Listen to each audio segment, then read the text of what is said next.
Hello friends, in this video we will be continuing our discussion from the previous part of the series where we were trying to derive morality from rationality with the pretext that for living a life of optimal happiness a person would have to become moral. So in the last video we were discussing about how when a person is saying that his life is precious, it implies that uh, it has to imply that he has to consider all life as precious, because if he gives the logic that my life is precious because it is mine, we discarded this logic because it implied that my life is precious because it is precious. It is somewhat like my life, I am important because I am important. So you cannot compare yourself to yourself and assign it more than one as a scale, on the scale. So we, when we decided that we would say that my life is important, that implies that the person also considers that any sentient life is important. So after that we had started the discussion regarding the uh, questions. Some questions were there, like from the side of the from the side of Gemini AI. We were discussing it with Gemini in the series that it will act as a professor of philosophy, and I will give the theory, and it will give me uh, counter arguments, and we will try to see if that argument holds, or we can provide some arguments against that itself. So uh, when we were saying that yeah, my life is more than precious, then it was giving these kind of arguments: the split self, you are not one; the temporal argument, your calculation one equal to a one assumes that self is single static point. Existentialists like Sartre and Heidegger argue that human being is not a static object like a rock. We are a trajectory. Subject, the you of right now; the judge, the object, the you of the future, the potential. When a person claims that their life is precious, they are comparing their current self to the current self. They are comparing non-existence to future possibility. The math: value equal to future potential minus zero. Since future potential is an unknown quantity greater than zero, the value is positive.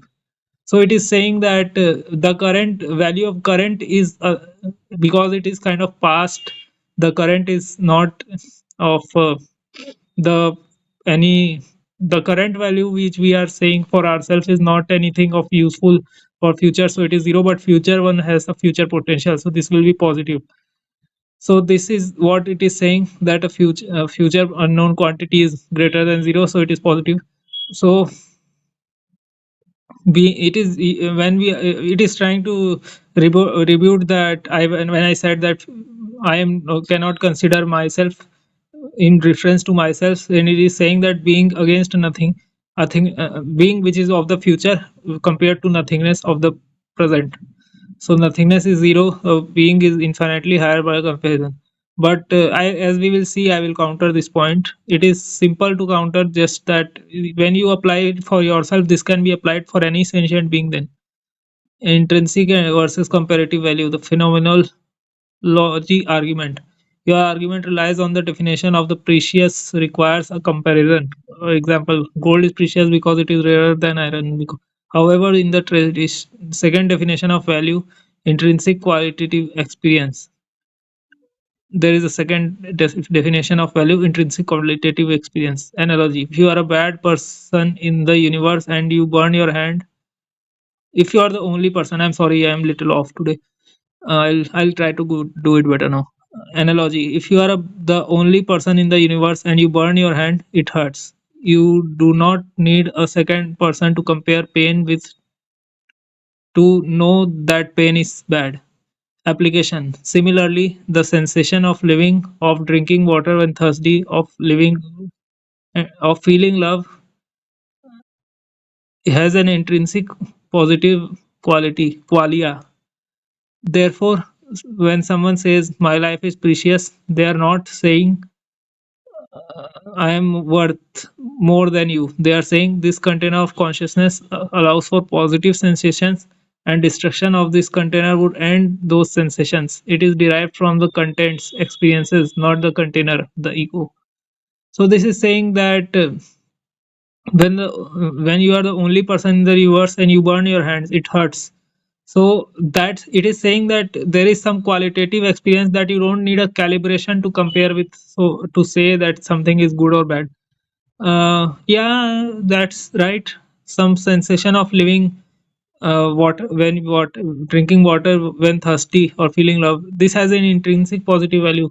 Yeah, there is some value to it. Whether we don't need to calibrate it to compare with other people, but there is something that we can say for ourselves with this. Therefore, someone says you are not comparing. I am worth more than you. They are saying this container of consciousness allows for positive sensations, and the destruction of this container would end those sensations. This value is derived from the contents, experiences, not the container, ego.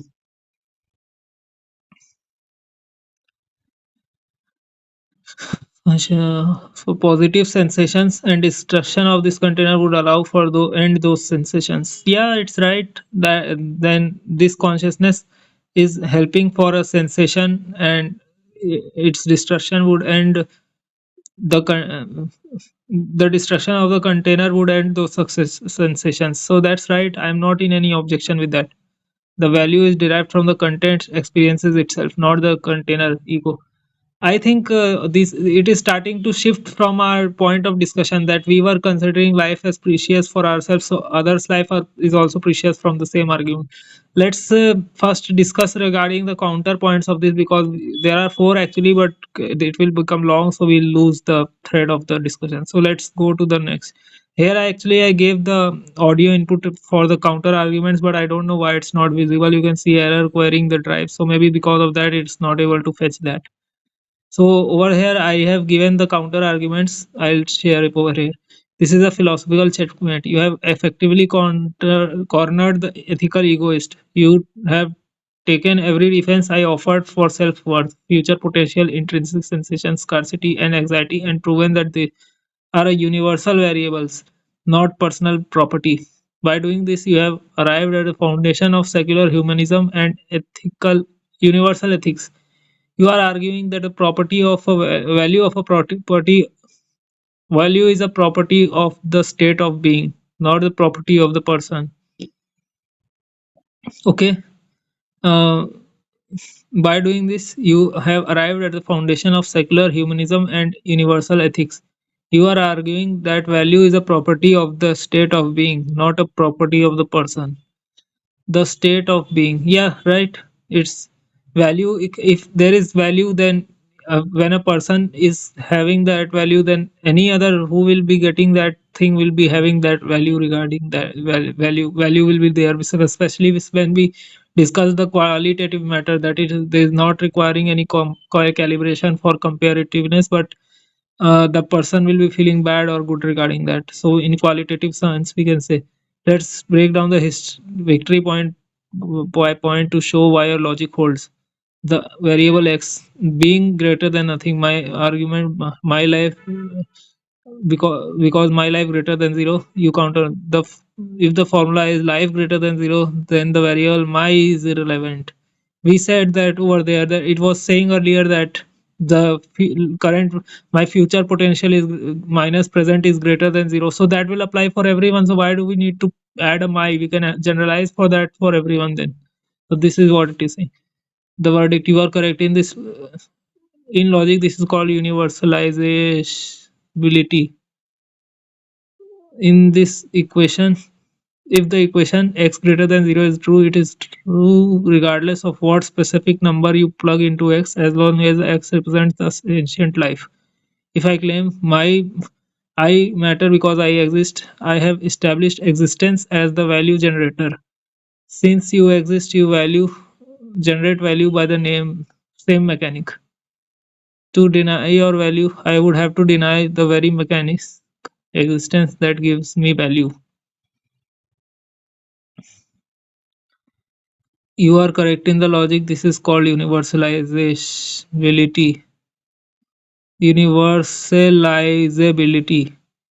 In the equation x greater than 0, it is true regardless of what specific number you plug into x, as long as x represents a sentient life. Okay, we are saying here, if there is something sentient, then it is greater than 0. If I claim I matter because I exist, I have established existence as a value generator. Yeah, I am not saying that I am valuable, so I exist. Yeah, existence is valuable, so that's what matters. Uh, since you exist, you generate a value by the same mechanic. Yeah, when existence is valuable, then existence of yours is also valuable. To deny any value, I have to deny the very mechanic existence that gives me value. So the nature of qualia, pain slash pleasure slash pain. My argument, my pain is bad to me, my joy is good to me. If we assign negative value to pain, that value comes from the nature of pain, not identity of victim. They are the it becomes the pain is characterized as bad, right? Then not the person associated with that. The verdict correct. This is the argument against solipsism. If I burn my hand, I don't say this is bad because it is happening to me. I say this is bad because burning hurts. Yeah, it's not about me, it's about the sensation of burning that's causing trouble or suffering. If burning hurts is the value, then it hurts you too. Therefore, I wish to avoid pain because pain is bad. I must logically wish for you to avoid pain because badness is the in the sensation, not the person. Badness is in the sensation. Yeah, bad is associated with the pain, sensation of pain, right? Not with the person. So that's why when it was saying that I am having a bad or good experience, then it creates a value. It was trying to be egoistic over there, but I said that it generalizes for everyone. So let's see the other counterpoints, what it was saying. Scarcity of economics of the self. If even if we use your strict economic logic, the math still works in favor of preciousness due to scarcity. Supply. We have exactly one life. Supply equal to one. View or biological drive desires continuity. Demand greater than zero. In economics, if the supply is fixed at one and the demand is anything greater than zero, then asset is considered precious in the market participant to the market participant. Since you are the only market participant in your head, your supply is finite. You will die. Your life is structurally the most expensive thing you own. So it is saying for me myself that the supply is finite for my subjective experience, and there is only one supply. I have want to live the life, and demand is greater than zero, but supply is one. I want to live the life, but it is only one, and I want to live a continuous life, right? So the demand is greater than zero, so this creates a market value. The Heideggerian Heideggerian care Sorge. Martin Heidegger, sorry for pronouncing the name not correct, argued that the fundamental nature of human being, the saying, is care. We are not neutral observers of our own lives. We are thrown into the world and we care about survival before we even think about it. Your logic suggests that the cold judge is sitting in the courtroom deciding if we are guilty or innocent. Heidegger says we are not the judge, we are the anxiety. We don't decide life is precious, we feel anxiety of losing it. That anxiety is the proof of value.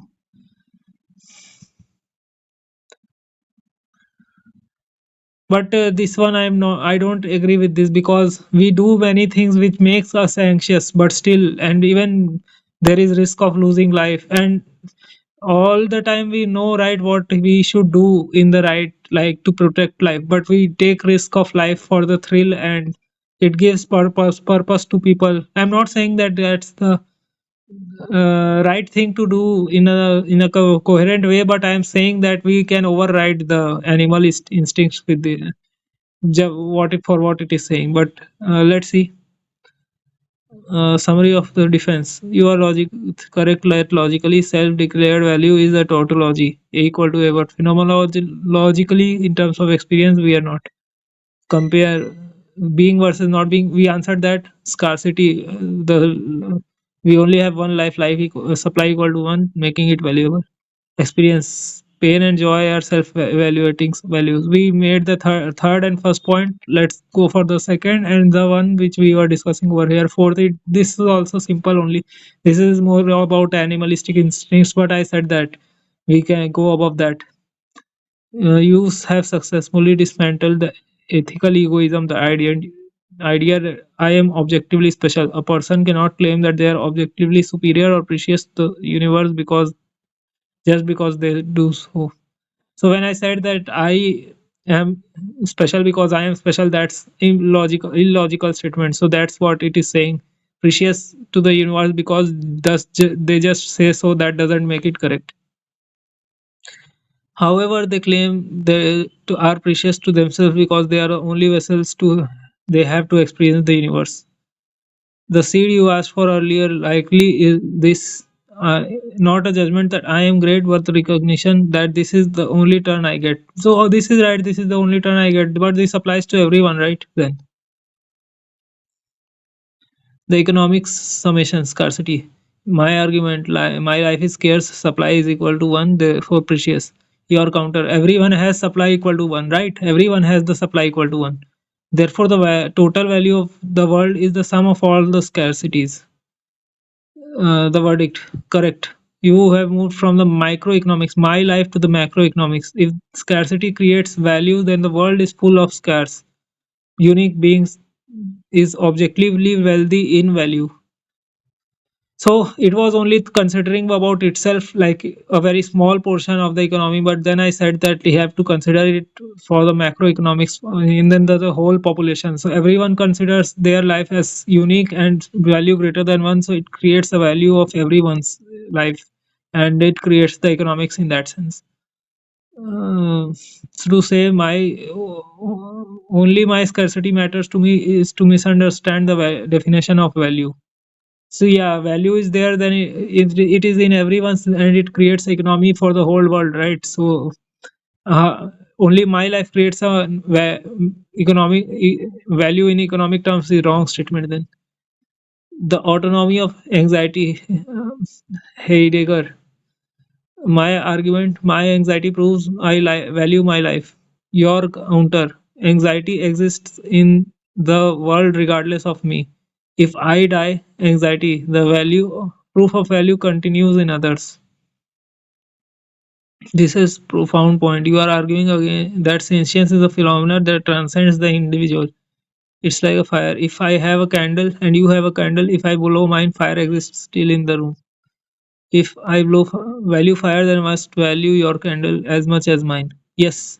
So it is saying that it was saying earlier that I consider life as precious because of anxiety. So there is anxiety in other people also. So if you want that it makes the life worth living, then anxiety should make you the other people's life also worth living, right? So it's like the example it gave. If I have a fire candle and I want to preserve the fire in the room, if I blow mine, there is still the fire existing in your candle, right? So it, turning my candle off doesn't mean that the fire's value has gone. Fire is valuable, so any candle which offers the fire is valuable in that sense.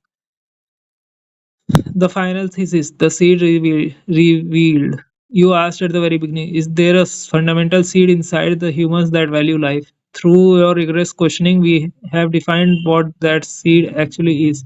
The seed is not ego. The seed is not I want to survive. This is just biology. The seed is the recognition of consciousness itself, the intellectual human you described in your very first prompt. We started this discussion yesterday from part 1. You need to watch it complete if you want to understand from there. I'll give the link in description. The one who overrides survival instincts to die for a cause or chooses to live despite suffering is operating on this higher logic you just outlined. The intellectual human you described, like anyone who is logically consistent or wants to be logically consistent or in explorative terms, has to because humans can override the survival instincts of animal instincts and continue to die for a cause or choose to live despite suffering. That's the operating on higher logic, like we can base our life on logic which is higher than animalistic consciousness. Our willingness can be driven by logic which can override any animal instincts. For example, we often avoid overeating when there is food in front of us, but animals will if you give them, they will eat till they are their stomach cannot get input more. But we can override that because we know that overeating is bad or extra sugar is bad for our body. But however, the genes or the uh, taste instincts say us to eat more and more sugar, but that's what we can override by logic. So in this similar sense, I am saying that they realize that awareness is better than non-awareness. This rule applies universally. Therefore, when we look at any humans alive, why humans strive, why we build societies, why we write laws to protect strangers, and why we feel sad when a character dies in a movie, because we logically recognize other selves in others, ourselves in others. Like we recognize the value of sentience in other people. That's why we build society, right? Protect laws, like we created abolished child labor or slave trade, or protection of women rights, etc. Because even though people were more powerful than the other people, but still we had to recognize that there is sentience in others. So that's why we as a society created and accepted those laws. And now we don't argue that being misogynist is right, or being uh, being a slave trader is right. Something we recognize that this is wrong because sentience is getting harmed, so we don't shouldn't do that. So that's how we reach the conclusion over here. You have successfully argued that rationality compels empathy. A person cannot logically say my life is precious and your life is worthless because without committing a logical fallacy. I want to say that if a person is being non-empathetic, then he's being irrational. If he has to be rational, then he empathy follows as a next logical step. So they must either admit everyone is precious, humanism, or no one is precious. So if you say no one is precious, then you are saying for yourself also, no, I'm not precious. So that makes you very dried and just dragging your life like that. We discussed more yesterday, so you can watch about the previous part of this. There is no logical middle ground for I am precious. Only I am precious will be wrong. Either you are also not precious and no one else is precious, but you want to continue your life, so you are precious because of that in your worldview. So others will also be precious if you want to stay logical. To answer your original question, yes, the seed exists. It is the intuitive or intellectual graphs of the math you just performed. Life equal to value, and since life is everywhere, value is everywhere. So life, or more in the sense I'm saying sentience over here, because sentience is what makes you pleasure, pain, satisfaction, or suffering, these kind of things. So if you want to avoid that, then anyone who wants to avoid suffering should be protected, since suffering, life is everywhere, value is everywhere. Okay, we can continue with the audio then.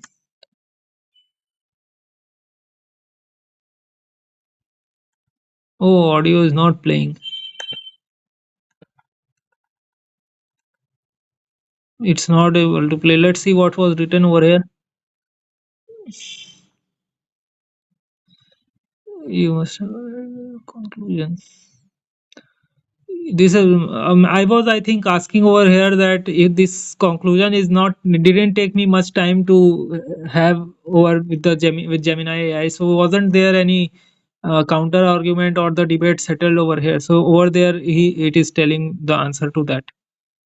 This is a mark of a true philosopher. You have arrived at a conclusion so robust that, as you assume, surely by now history must have agreed by you and closed the book. Means did it arrive we conclude with this, or there was something more about the debate? The answer to the question is no, the debate did not end. While you have effectively reconstructed the arguments of Emmanuel Kant, universalizability, and later secular humanists, you have not solved the philosophy. You have merely identified one of the two great varying camps in the history of thought. Means I have got into one of the camps, but there is still another camp counter argument to this. Here is why your conclusion that my value logically necessitates your value has been fiercely attacked by other side of the library. Means I am considering my life as precious, so I have to consider yours is also precious. It's been attacked by people. The is odd problem. You would have heard this many times, but I'll try to counter this also. You argued that because life is sentient and scarce, it must be valuable. The Scottish philosopher David Hume famously dropped the guillotine on this logic. He tried to say that this is wrong. Okay, let's just a minute. He'll try to debunk this. Let's see. The trap. Hume argued that you cannot derive a not moral value from an is physical fact. Just because sentience exists fact, and just because you desire it psychological fact, logic does not compel us to say it is good moral fact. While the debate continues, the hard line skeptic would say at your math and say, look, we are all sentient, so what? Why is sentience good? Maybe sentience is a mistake, maybe we should all be destroyed. The logic alone cannot prove that being is better than non-being. It can only prove that being is different from non-being. Okay. Over here, I don't think he's saying that why I do still I in spite of living, I am still not thinking that life is precious, and maybe everything should be destroyed in his eyes. Um, he's saying that just because I exist and I desire to exist does not compel us to say it as good. It is not said that it should be that I should still exist because I desire it. So let's see what was the argument to this. I don't think this will also play. It will all not play, but let's see what was the argument. Let's see if the first point itself. If the goal is happiness and valuing life creates happiness, then the ought is derived from the desire to be happy. Yes, I was talking regarding this that we are discussing the philosophy with an objective to be happy as a human. So we want to adopt the worldview or a philosophy which makes us happy, and it is comprehensive, that it doesn't make us it doesn't break down at any point. So if the your argument, if the goal is happiness and valuing life creates happiness, then what is derived from the desire to be happy? Philosophical identity, Aristotle, Nicomacheac ethics, William James, pragmatism. The verdict strong. You have solved Hume's is odd problem by inserting a conditional clause, hypothetical imperative. You can't get an odd from an is. You say, I am not looking for a universal ought, I am looking for a practical one. If you want to be happy, which everyone does, then you ought to value life. Since the desire for happiness is a biological constant, the ought becomes effectively universal. So, what it wants to say is that we are not saying that this is coming from a universal directive, like there is some universal overlord or space daddy that's wanting to say dictate that this is ought to be done. We are saying that if there is an objective over here that we want to be happy, then this is the worldview, or this is the perspective we have to adopt, that we have to value life. If you don't to do this, then there is no one stopping you, but then you will not be living the quality of happiness that you can, or with the optimized way you can happily live. So I think this is what problem is solved over here. It is not that ought will come without any without any objective. We have to insert an objective with what we want to achieve. There are facts, there is an objective, and so how do we do, what should we do with that, so to become happy, to attain our objective. So whatever directive comes becomes the ought from that, ought for that.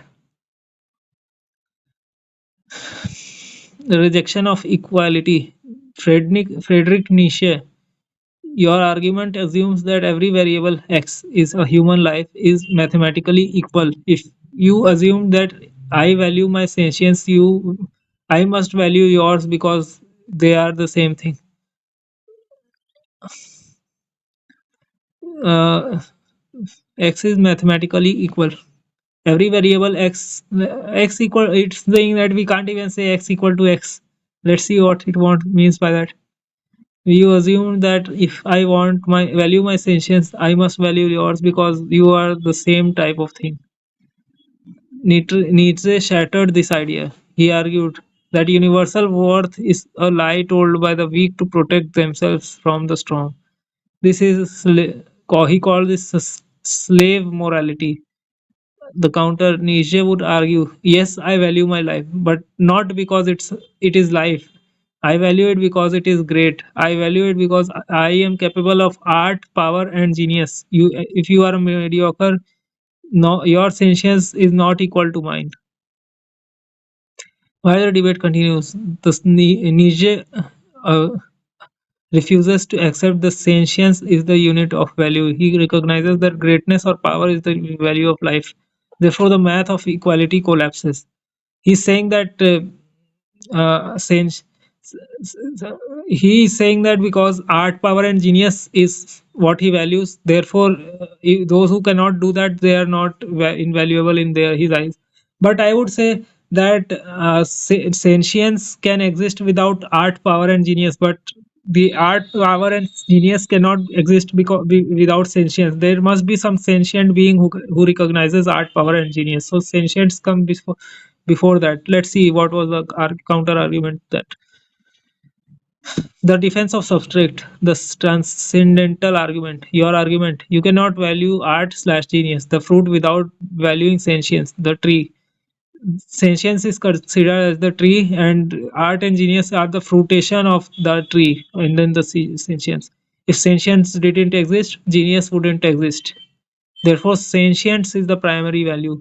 This was what I was saying, that sentience comes the becomes more fundamental over here, right?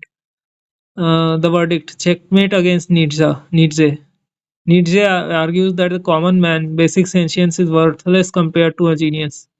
You have used a dependency argument. Value of genius greater than zero. Genius comes from requires a sentience. So therefore, value of genius is to implicitly value sentience. By proving that sentience is necessary conditions for the things Nietzsche loves, you force him to respect the foundations. Yeah, yes. If he wants to respect genius, art, and these kind of things, the made up and the most fundamental ingredient required for that is sentience, right? So you cannot have sentience. You cannot love genius if you don't have value sentience, because sentience is what is giving you the things for genius, and therefore sentience is a necessary value. So there is value requirement for respecting and admiring sentience over here. So what was the third point? The rejection of reason. Fyodor Dostoevsky. An entire victory relies on the premise humans want to be logical. You assume that if you catch a man in a contradiction, I am precious, you are not, he will feel ashamed and change his mind. This Fyodor guy is saying, especially in the notes from the underground, he argues that humans are not rational machines. The argument: humans value freedom more than logic. The logic dictates that I must love my neighbor. I might hate my neighbor just to prove that I am not a slave to logic. If the logic dictates that must love my neighbor, I'll say that I'll dare to be illogical so that you cannot bind me by logic. He's saying. The counter, the his from his underground man thesis. he would say, I admit that 2 plus 2 equal to 4 implies that I should value you, but I refuse to accept 2 plus 2 equal to 4. Therefore, I live according to my stupid, irrational whim. He's saying that a person cannot choose to not be logical, and therefore cannot not to be forced to care for a person. You can prove that narcissism is illogical, but you cannot prove that they are incorrect in their desires. He's saying that you cannot force someone to be logical. He just for the sake that you are tying to him to logic, that person will break free from it to just to show you. But we are trying to say that we are requiring an objective to be happy over here. So let's see what was the counter argument. Defense of sanity, stoicism. We can be irrational, as Dostoevsky says, but irrationality causes incoherence, which leads to suffering. If you are having incoherence in your thoughts, this will lead to suffering. This was what I wanted to point. Since we want to avoid suffering, we must seek coherence, rationality, philosophical identity. The Stoics, Epictetus, Spinoza. The verdict solid. You are arguing that the penalty of irrationality is misery. Dostoevsky's underground man claims that the right to be miserable is to prove he is free. Your counter. Fine, you are free to be miserable, but that's a pathology, not a philosophy. You define a healthy human as one who seeks coherence. This marginalizes the irrational actor as sick rather than wrong. Okay, fine. We are just wanting to say that the person wants to be happy. That's the objective over here, right? But if he is choosing to be irrational, he is becoming incoherent, and therefore he will not be happy. So it will be rather than a sick choice. What is pathology? Let's see. Medical science and study of disease. Okay. Um, that's like a disease. That person is not at ease, so that becomes a disease for him. So we want to be free for disease from disease, right? That's our personal choice. Each one's, I guess. No one wants to say that I want to be unhappy. I want to be happy is everyone's choice as a humans. So that's the right path we can take. The fourth argument from the Gemini side is the egoist is spook. Max Stirner, philosopher Max Stirner, would laugh at your concept of universal value. He'll call such concepts as spooks, ghosts of the mind. The argument: concepts like humanity, value, and moral duty are imaginary chains we put on ourselves. The counter: Steiner would say, I am not humanity, I am me, I am the unique one. I eat food because it pleases me. I'll treat you well because it is pleases me. I owe nothing to the concept of sentience. Why this debate continues. Starner presents the refusal to generalize. Refuses to step into abstract world where you and I are variables in this equation. He says that a concrete reality is that he is the only person who he can truly know. Final verdict. You have successfully argued the position of Kantian rationalism and modern humanism. Let's see first for the fourth counterpoint. The defense of mental hygiene, constructivism. Your arguments: thought aren't physical objects, but they have physical consequences. Happiness versus cold. Therefore, we must curate our thoughts like we curate our diet. Philosophical identity, cognitive behavior theory, CBT slash the Buddha. The verdict: pragmatic victory. Max Steiner calls of values ghosts, spooks. Your response is yes, they are ghosts, but some values haunt you, nihilism, and some ghosts comfort you, humanism. Since I have to live in this haunted house, my mind, therefore I choose the benevolent ghost. You admit that value is a construct, but you argue that the necessary construct it is necessary construct for the mental survival. Okay, what we are saying over here is that the counter argument given over here given is that yes to the response of the argument which they made, that values are ghosts. They are not actually written somewhere stamped in the universe, but we create it in our minds. But we have to create it in such way that they don't drive us insane. we argue that it is necessary construct for mental survival, or rather I'd say mental health. If you choose nihilism, it will someday create a void and discomfort in you. But if you choose humanism, then it creates coherence and completeness inside you, so that improves your own state of mind and therefore your happiness. So we discussed it. They say in the earlier point they were saying that the debate is not over because everyone accepts reason is the highest authority. Not everyone accepts that the reason is the highest authority according to them. But and they ask that why should they be consistent? It is not bound by the universe to be consistent, but uh, they are just saying in the philosophical terms that I am not bound to be following the logic. Logic is not something that chains me for itself. But we said is that um we we are not claiming that the universe cares about us. We are claiming that we must care about us to survive in the universe. If we want to survive with a sane mind in the universe, then we have to construct a logical philosophy for ourselves. You have successfully navigated from the naive life is precious statement to a fortified philosophical position. Up the pragmatic humanist. The chain you built. Axiom. All humans desire well-being slash happiness. Premise. Coherence and meaning are required for well-being. Mechanism. Recognizing the value of one's own sentience proves that meaning. Extension. Logic dictates that if my sentience is the source of value, all sentience is the source of value. Conclusion. Therefore, to be happy, coherent human, one must adopt a worldview that respects all life. Okay, let's discuss this axiom. We require humans. Humans require happiness. That's the right thing. Premise: coherence and meaning are required for well-being. Meaning, we search for coherency and consistency in our thoughts and meaning, and that's required for our happiness or well-being.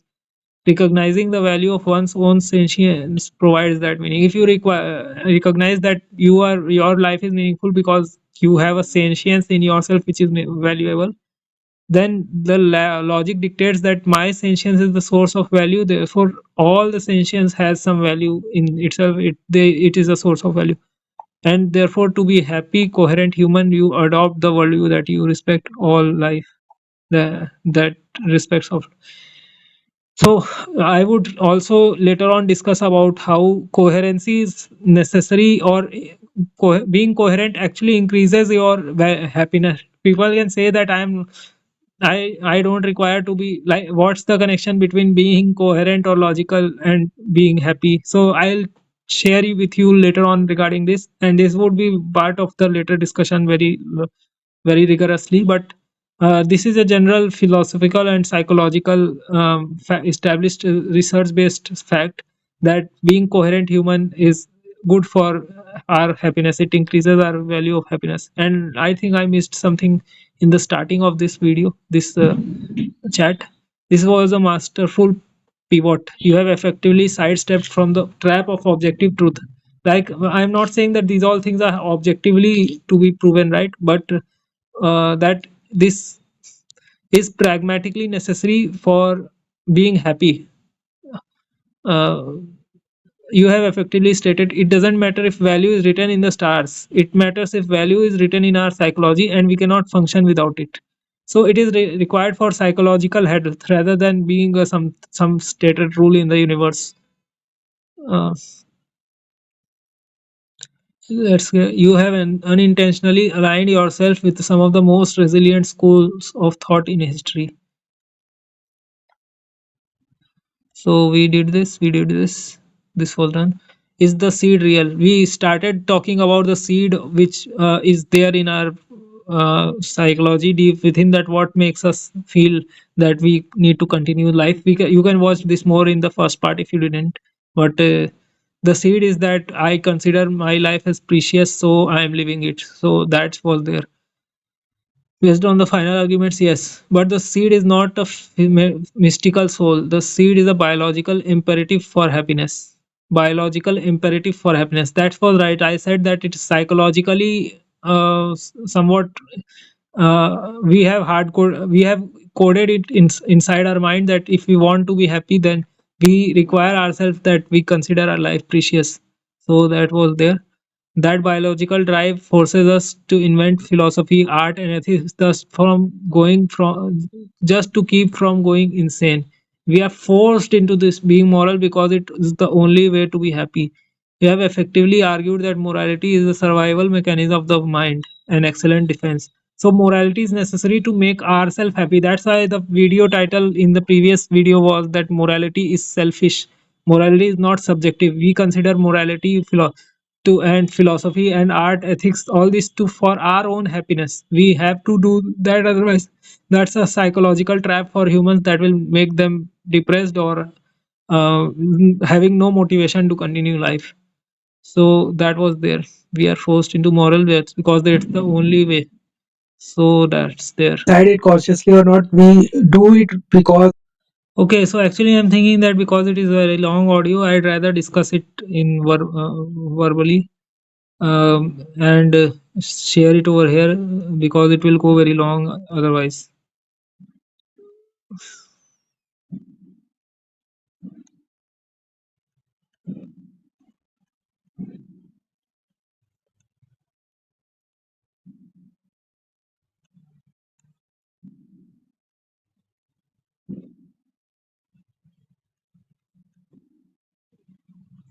So actually, what happened was that my friend has a different opinion regarding this.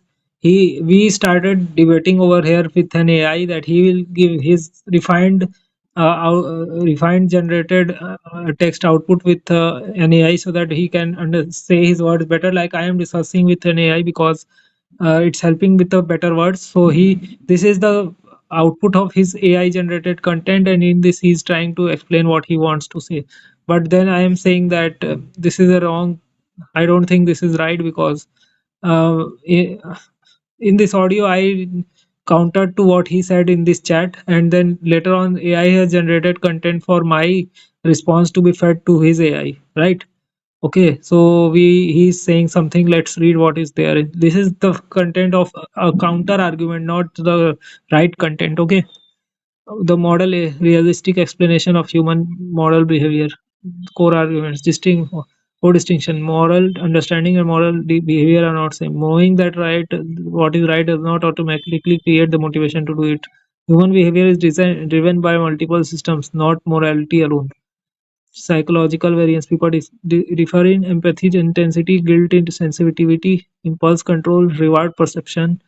These differences are biological, psychological, and experiential. Equal moral knowledge does not produce equal actions. Uh, no life having no on life having no ultimate meaning. Absence of cosmic meaning does not make people want to die. The will to live is rooted in human emotion, not philosophy. People continue living due to survival instinct, attachment, and pleasure, and fear of pain or death. Meaningless is usually leads to distraction, routine, or escapism, not suicide. Okay, I am not really in disagreement with this, but I am. He what he's saying is that there are different people. Uh, who know that what is moral and not is not, but still they don't do it. And people do differ in empathy, how much empathy they have, guilt sensitivity, how much they are sensitive to guilt, and all these things. So but this is there, but what my argument was that if they increase the empathy or guilt sensitivity and all these things, that will lead to their happiness. And if it's some perception, then we can communicate to that person that try this and you will be better. So, on life having no ultimate meaning, the absence of cosmic meaning does not make people want to die. Okay, we discussed this also. The thing is that it will be lead to distraction, routine, and escapism, but more like a zombie life, not a real actual happiness that can be the most optimal one. So, on recognizing life as precious, most people already recognize that life is rare and valuable. This recognition creates moral awareness, not moral compulsion. Okay, he's saying that they recognize that life is rare and valuable, but still they don't do it because they know about it, but they don't follow it compulsorily. People prioritize their life, their own interest, and when conflicts arise, life is precious is filtered through self-realization.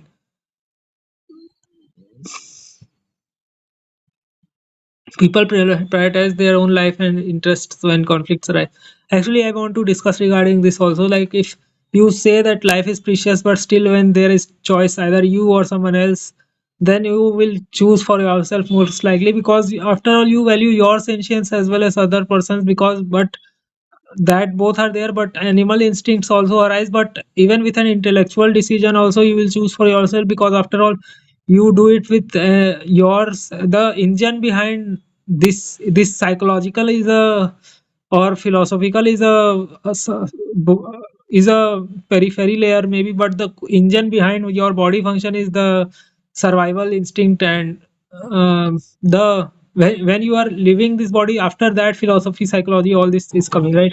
But if you don't live only, then these all things are just concepts. So with your that there is an animalistic instinct and philosophical, and all the engine driving all this is the biology, right? So over there people choose for themselves when there is a competition between them and someone else.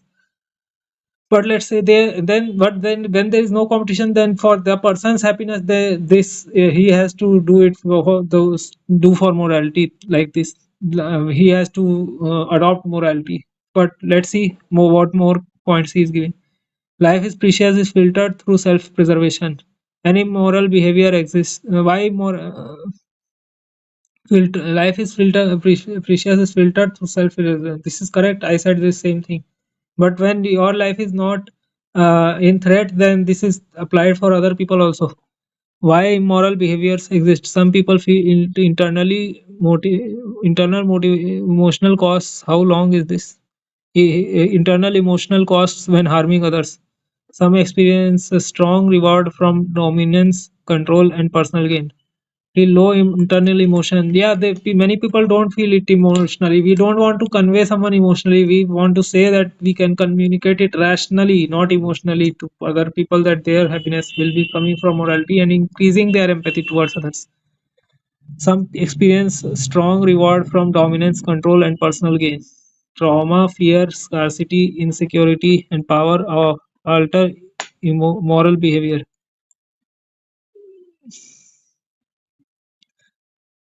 Trauma, fear, scarcity, insecurity, and power alter moral behavior. Yeah, that's right. But then a person will grow from his all these things. Sorry, the trauma, fear, scarcity, etc. These are not something people want to stay. When they will grow from it, then when they come after their basic needs are met, then they start searching for meaning and philosophical discussions, etc. So then we can communicate regarding that to people. Many immoral actions happen despite full awareness that they are wrong. Uh, Empirical reality check. Intelligent, educated, and spiritually reflective people still commit harmful acts. Moral behavior cannot be explained only by lack of understanding. We have to bring that in practice also, not just that it's just that knowing is right, but bringing it into practice is essential for being happy after that. Behavior depends on emotional and motivational symptoms, not insight alone. Yeah, habit. We have to break the habit of earlier. Let's see. Core explanatory claim: morality is real and valuable. Goodness is desirable. Moral behavior emerges from motivation, emotional wiring, incentives, and consequences, and environment, not understanding alone. Okay. This model explains why good behavior, bad behavior, and mixed behavior all exist. This explains a behavior without excusing them. Moral understanding defines what is right. Motivation determines what is done. Okay, yeah, it is right that morality defines what is right, but motivation of what you are doing is determines what you do. After all, action defines what is the consequence, not your understanding or insight. Here is an AI response you can feed into AI and share with your friend. This satisfies clinical position, corrects the AI's vague previous interpretation. and displays your rebuttal regarding the exertion and logical inconsistency of egoism.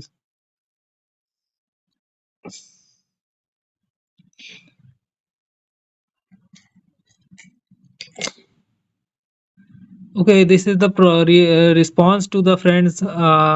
This is the response to the friends what he has given. This was after what I feeded it through the voice message over here, and let's see what is what was the understanding built by my AI after this.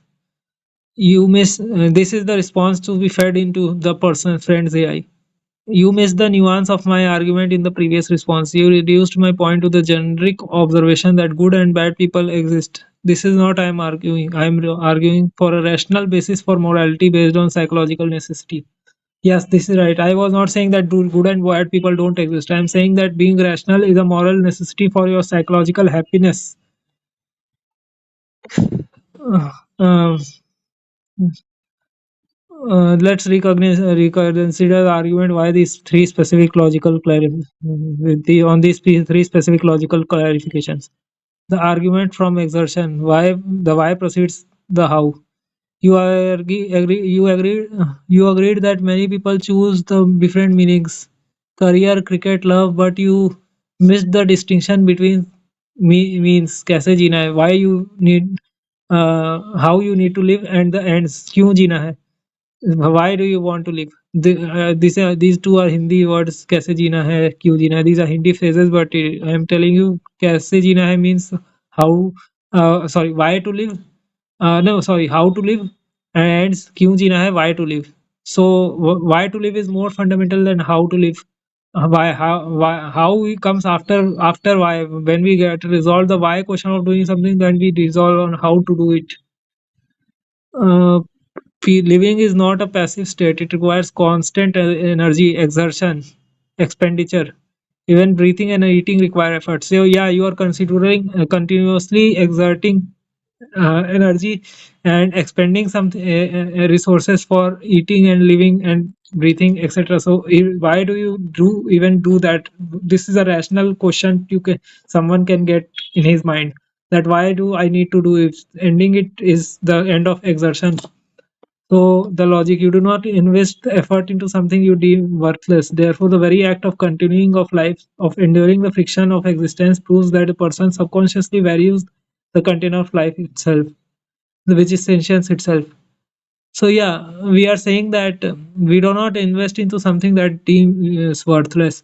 When we are doing expending our effort into it, we recognize that uh, container like the sentience is something we worth worth expending ourselves for. So that's why we are doing it. The rebuttal to inertia. You cannot argue that this is inertia. A person who truly lost the seed, the belief that his life is precious, exertion will eventually stop. Suicide or total decay. Therefore, anyone actively engaging in life has implicitly accepted the premise my sentience is variable. Yeah, that's why I was saying that just with the inertia, if there's just inertia that I have to continue, then there is a continuous friction against it, that there is a continuous expenditure or effort to live. So if there is no seed or the belief that the life is precious, the seed is that the belief that life is precious. If it is not there, then that will lead to suicide or total decay, because it will, you cannot continue against the friction of living if you don't have anything to put force for against it. The logical trap of egoism, refuting the scale of one. My friend argued that a person can value their life simply because it is theirs, egoism, without valuing life in general. The rebuttal. This is logically incoherent. If I value my life because it is mine, I am using a sample size of one. Mathematically, a value based on a single variable me ignores the constant sentience is a delusion. The nuance. To say life is precious is to make a quality judgment against experience of living. If I value the experience of living, joy, awareness, etc., I must logically admit that this experience is a valuable phenomena wherever it occurs. To say joy is gold, but your joy is dirt, is a failure of basic logic. This is in cognitive dissonance that leads to the fractured psyche. So this was a rebuttal from the friend's side, what was given from his AI, that the value of life is only because it is mine. Uh, I am using a sample size of 1. Theoretically, this is based on a single variable that ignores constant sentience. Mm, uh, it is saying that it is again coming to my, it is valuable because it is mine, something like that. So the nuance is that life is precious to make a quality judgment about the experience of living. If I value the experience of life, yeah, it is just saying what we previously discussed over here, that if I am considering the joy, if the like pleasure is good, then it is good for everyone, not just me. Like it is not that my pleasure is good but your pleasure is bad. If we are valuing pleasure as good, then it is valuable for everyone, right? So that's what it is saying. That's what it is saying. And if you don't follow this, this is a cognitive decision dissonance that leads to a fractured psyche, that leads to a brokenness in your psychological thinking, and this would not lead you to your optimal happiness. What I was saying regarding this. A conclusion: morality as a strategy for happiness. Therefore, I am not arguing that the universe forces us to be moral. I am arguing that happiness forces us to be moral. So yeah, there's no written rule in the universe that we have to be happy. This is a happiness is something that if that is the requirement for us, and that is the objective of us, and for to achieve that, that's the require you are required to be moral over there to achieve that. If a person like a psychopath harms others by valuing himself, he is creating a logical contradiction within himself. He's at once he's saying that I am living because sentience is valuable, and on the other side he's saying that sentience is not valuable. The by doing what he's doing is contradicting to his statement that sentience is valuable. So this is creating a contradiction and creating a hindrance in his path to happiness. So we can call it as an addiction rather than some optimization. He's maybe wanting to be free from that addiction, but because of the habit of doing that, he is trapped into that. Maybe he doesn't want to do that because he knows that it is creating him a stressful life and an illogical life.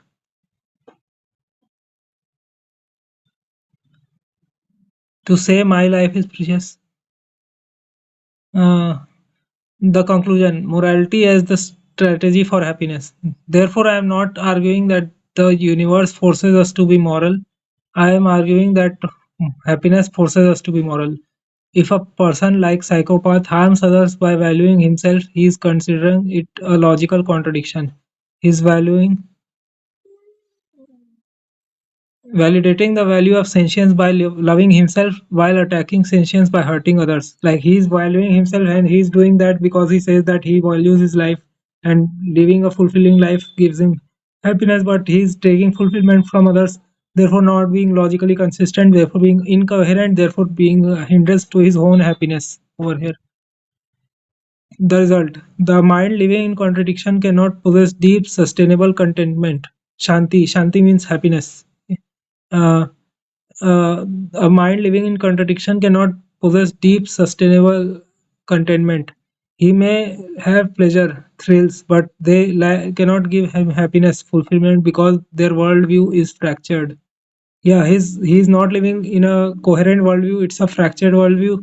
It can have highs and lows like pleasure, thrills, but cannot give him a content like uh, continuous happiness. He'll have highs and lows, but lows will also be there. But compared to those highs and lows, I would argue that the level of living a continuous fulfilled life, the content or peaceful life, shanti purvak jivan, in Hindi we say that, that will be better in longer run than these temporary highs and lows, because of that fractured worldview.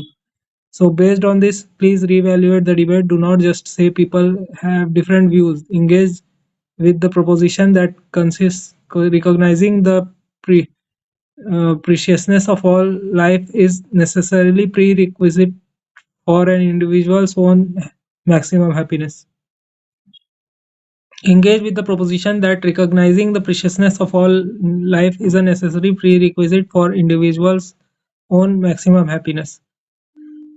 So yeah, this was the output we have to give to the AI, which was debating from my friend's side. It is saying that just because people have different views is not the right path for happiness, which is our objective over here. We are saying that there is a prerequisite, there is a requirement that we consider other people's happiness and be empathetic to them to have a more fulfilling, like the optimal happy life. Okay, so I think this is the a lot of time has passed in the this for this video, and there are a lot of still a lot like 1 2 3 4 5 6 points. We can continue this. I think 1 or 2 videos will make it complete, and after this the debate revolves more about what my friend gives after this, and yeah, it was like. Uh, he was also posing intelligent questions and it was a learning session for us. So anyways, I can continue this after having a good um, after we see a good response to this video. I will continue for making further video if you demand it, and if you have any questions regarding these points, you feel free to ask me in comments or contact me directly in my on my telegram id or email id. I will share this in description, and if you want you can like, share and subscribe the channel, so we can have more interesting topics like this. And if you have some topic suggestion, then please feel free to submit it through the comments or through personally messaging. Thanks for watching.